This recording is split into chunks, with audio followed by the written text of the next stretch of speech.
এই তোরে প্রেম করার সময় কি বলছিলাম? তুই প্রতিদিন এসে ওয়েট করবি, আমি লেট করে আসবো। আর সে আজকে নিজেই লেট করে আসছে। এইভাবে তো রিলেশনশিপ চলে না। আজকে থেকে ব্রেকআপ। তোমার জন্য গিফট কিনতে গিয়ে তোমার দেরি হয়ে গেছে। ওলে বাবু, তুমি গিফট কিনতে কেন লেট করছো? তাইলে কোনো সমস্যা নেই, দেখি কি নিয়ে আসছো। তোর কপালে ঠাডা পড়বো, তোর কপালে জুটবো একটা বুড়া জামাই, যে বুড়া জামাই তোরা আজীবন পর্যন্ত তোর চুলের মুঠা ধইরা ইচ্ছা মতো পিটাইবো। আমারে পিটাবে? এমন কোন পুরুষের তো জন্মই হয় নাই। আমি সুখে আছি, সুখেই থাকবো। আর আমার উপরে ঠাডা পড়বে? জীবনেও না। বৃষ্টি হলে তুমি ঘর থেকে বাইরে হই না। দে আমার টাকা দে, নাইলে কিন্তু আজকে তোর খবর আছে। এই লোকটা কি তোমার কোনো আত্মীয় স্বজন নাকি? টাকা পয়সা পায় নাকি? ও আমার এক্স বয়ফ্রেন্ড। তোর এত বড় সাহস, তুই আমার সামনে আমার গার্লফ্রেন্ড আজে বাজে কথা কস। আজকে তোর গায়ে পালাবো। এই মুরগি চুপ থাক।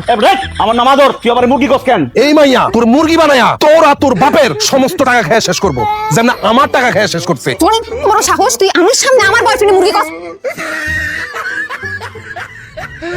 মাথা গরম করে দিচ্ছে। বিড়ি দাও তো। তুমি সিগারেট খাও? এত অবাক হওয়ার তো কিছু নাই। সিগারেট আছে? না, তো সিগারেট নিয়ে আসি নাই। ছটা নিয়ে আসছো তুমি।